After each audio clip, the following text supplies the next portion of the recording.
Hey everybody, Mark Z here. Today we're in Sterling Heights, Michigan. We're taking Supercharged on the road right here in the heart of Detroit Manufacturing Center. There's De Detroit Arsenal down the street here, the GM Tech Center. And today we're at the Advanced Manufacturing Commercialization Center, which is actually part of an organization that SAE International runs. So we're going to go inside and meet Mark Pickett, and he's going to tell us all about it.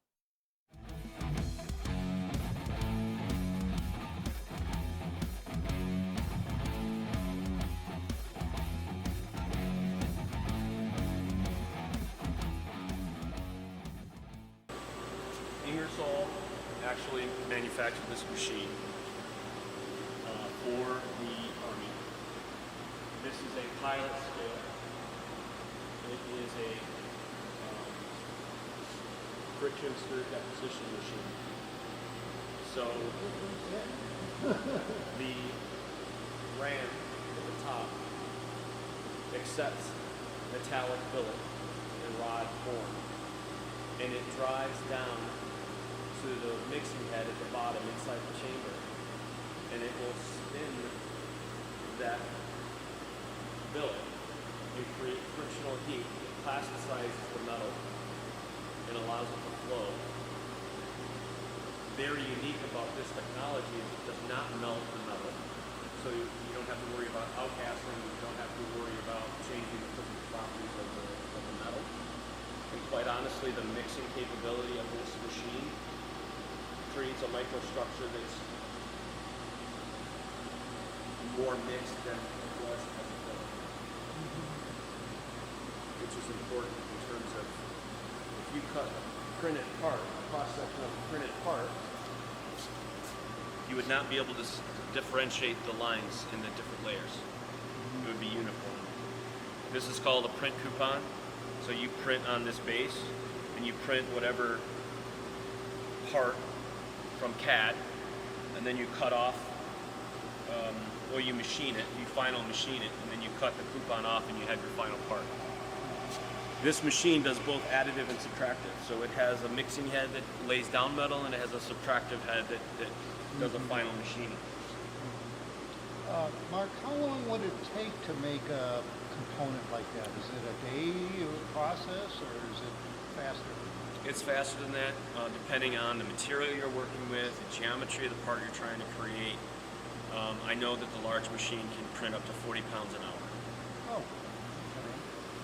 So this is a pilot scale machine that was put here to develop the manufacturing processes, and also could potentially create additive manufacturing data to inform standards.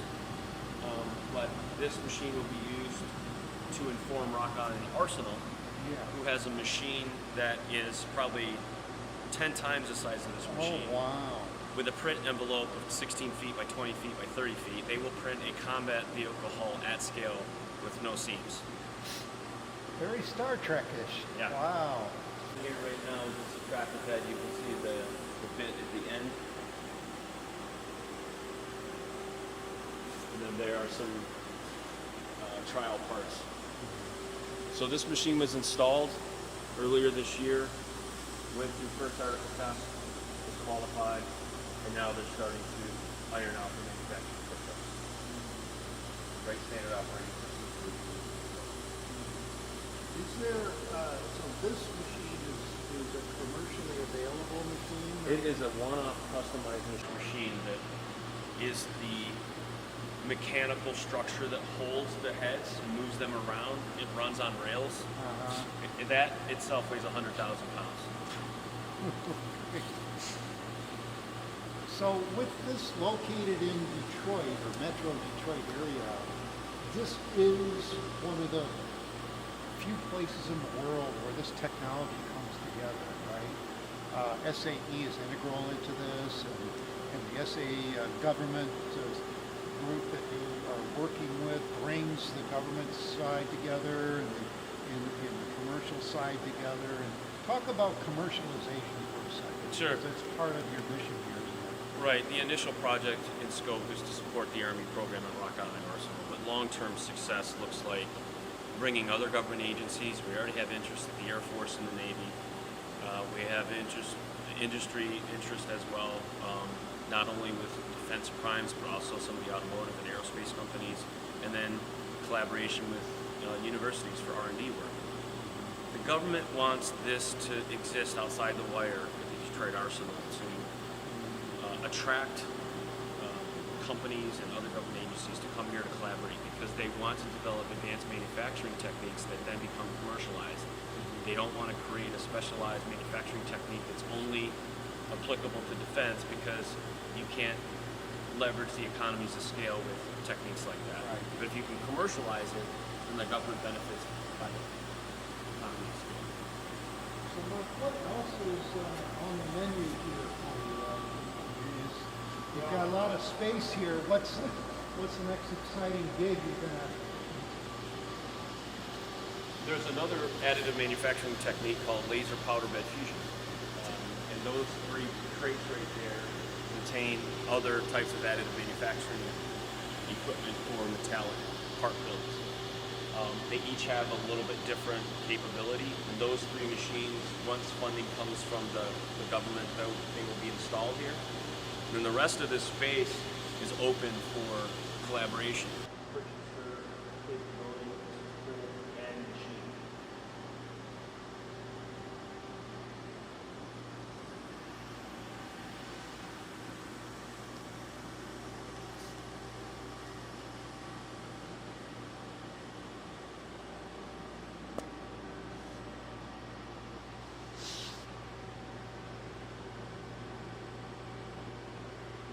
This guy over here looked like there was a little oops here. What happened with that? This is an armor application. Ah. And so what they did is they encapsulated ceramic, silicon carbide, inside of titanium. Because when you combine ceramic and metals, they have a different coefficient of expansion. Ceramic doesn't move across a broad temperature range. Metal, on the other hand, does. So if you lay them up together in a traditional configuration, you got a mismatch in CTE. And it breaks the bond between the silicon carbide and the metal substrate. When you encapsulate it, you hold everything together and you don't have that CTE mismatch. And so this was actually hit with a ballistic projectile at high speed to demonstrate its capability. That's why it's all mangled. Wow. That's way cool. Titanium. An interesting point about this technology, if you think in terms of forgings and castings, maybe the supplier is offshore, maybe the supply chain is constrained, and it may take you 12 months to 18 months to get your part. You can print this in a matter of weeks. So is the commercialization part of it, or is part of the mission, is to scale up a production using type of equipment like this? It is possible. I mean, this facility is going to be early stage research and development, focusing on data generation, standards development, workforce development. Because when you have a sophisticated one-off machine like this, you can't just post a job and expect to have candidates that come in and know how to run it. Right. So we have to be mindful of workforce development, professional development along the path as well. So we have people in the space that know how to operate this machinery. Great. And you would say someone like Macomb Community College or some other entity like that would be a great collaborator. Absolutely. Bringing students in and learning. Yeah. And we're actually pursuing government grants to support professional development, not in just four-year universities with engineers, but vocational development as well. Great. Point is, when you're talking about additive manufacturing, there is a bias in terms of certification and part qualification. And there are different schools of thought. One school is more legacy thinking, that you need to have a different process, you need to take a different path to qualify parts if it's an additive part, versus just make sure that the part meets the requirements. It doesn't matter how you make it, whether it's a forging or a casting or a 3D printed, as long as it meets the requirements, it should be good to go. And there are people in the space like GE Additive who are actually making additive parts in production and putting them on aircraft engines and flying them. So there are people out there that are really moving the needle needle, solving the part qualification issue to really benefit the industry. So when you talk about the qualification and because it's an additive or it's a part that's made on a machine like this, why would it make any difference? It's just because of the way the operation and the machine, it's kind of new and there's really no reference points throughout a long period of time. Is that kind of it? I think additive manufacturing, especially in metallic systems, is early. It's very early in its development. And traditionally there may have been microvoids inside the part or inclusions or weaknesses in the part because it was 3D printed. They're starting to solve those challenges, and they're even starting to do in situ monitoring. So as you're printing, as long as all of your manufacturing parameters are within spec or tolerance, you can be assured that your printed part is going to meet the requirements. So you print the part, you test the part to failure, and then correlate that past part to the manufacturing process so that if you control your manufacturing process, you know you're going to get a good part. That's kind of the thought process. Okay, cool. Hey, we're here today in Sterling Heights, Michigan, home of manufacturing, Detroit area manufacturing hub. And we're working on a session with Mark Pickett. Mark is with the SAE Government Technologies Group, and it's great to have you here, Mark. What do you do? What do you do with this Government Technologies? It's a new thing to me, anyway. Thank you, Mark. We launched SAE Government Technologies just over a year ago, and we wanted to expand the business model of collaborating with government, industry, and academia to solve technical challenges, especially in the modernization of tactical and combat vehicles with the U.S. Army. So it's government or military side oriented, or is it the technology that you're working with here, because also applicable to commercialization, right? Absolutely. So we're part of SAE ITC, which stands for Industry Technologies Consortia. SAE as an enterprise has about 15 different entities recognized by the IRS. And 12 of those are within SAE ITC, and they are consortium-based organizations. And so SAE Government Technologies has an OTA contract with the U.S. Army Development Command Ground Vehicle Systems Center here at the Detroit Arsenal. And the name of that consortium is DATSI, Defense Automotive Technology Consortium. And back in 2016, when we got under contract with the Army, the thought process was that we could be a conduit to translate automotive technologies into the defense space. Mm-hmm. And OTA contracts are organized stripped of FAR and DFAR regulations in order to go fast to facilitate prototype development. Typically, if the government saw technology in the automotive space that they found interesting, by the time they got on contract, it could be 12 to 18 months later and that technology was no longer relevant and probably obsolesced. So the OTA is quite an old contract mechanism used by NASA back in the 1950s to rapidly develop prototypes.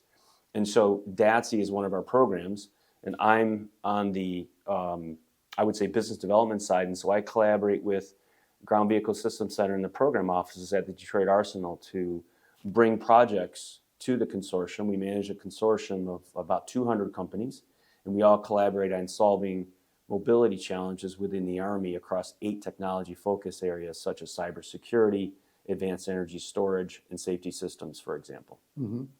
So we're here today, again, in Sterling Heights, Michigan. It's the Advanced Manufacturing Commercialization Center. That's where we're at today. Right.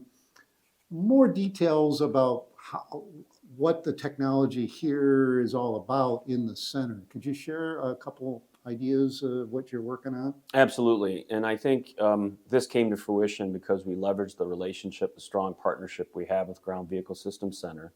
And the Army is going to print a jointless combat hull at scale at Rock Island Arsenal. And they're going to print that in metal.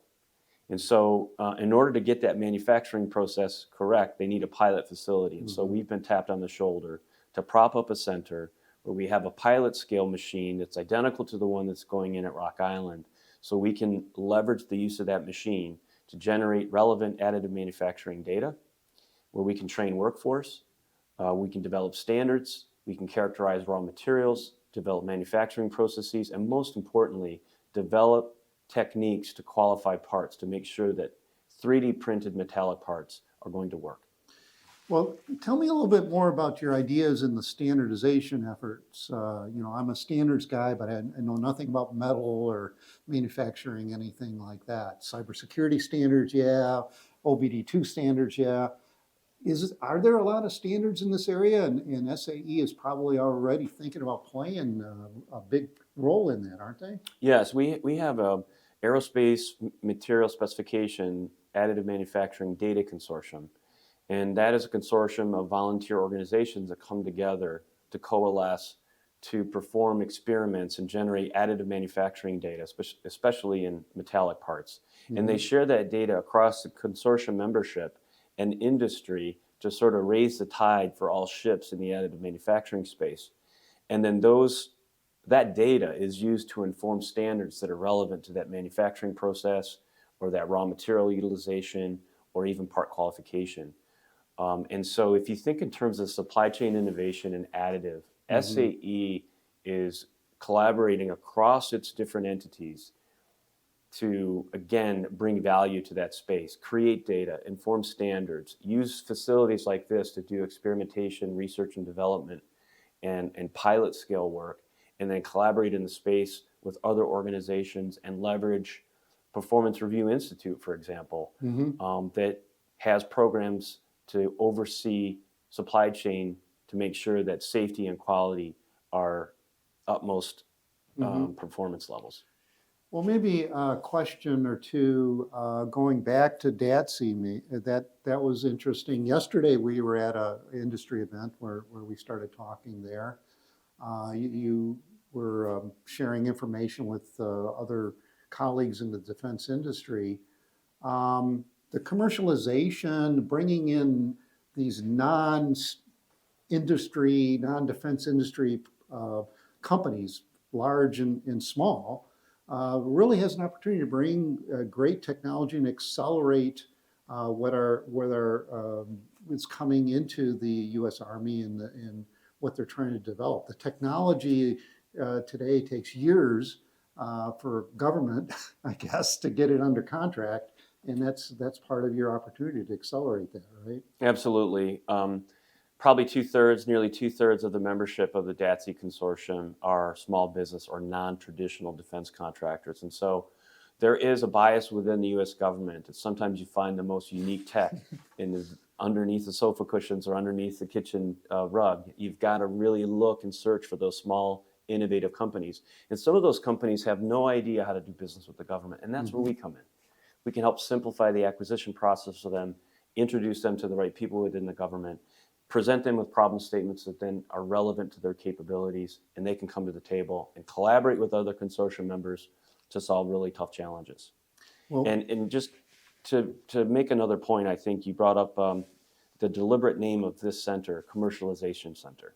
That's really important, and it was deliberately named that way because the government, the U.S. Army, of course, wants to collaborate with us on this pilot facility for Rock Island Arsenal support. But the manufacturing techniques, the advanced manufacturing techniques that are developed in this center, they want those commercialized. Mm-hmm. They don't want those to be unique manufacturing techniques for the government because the government will not benefit with the economies of scale that happens when you commercialize a manufacturing technique that can be used broadly mm-hmm. across both commercial applications as well as defense applications. Mm-hmm. So that's the point of the name of the center. Wonderful.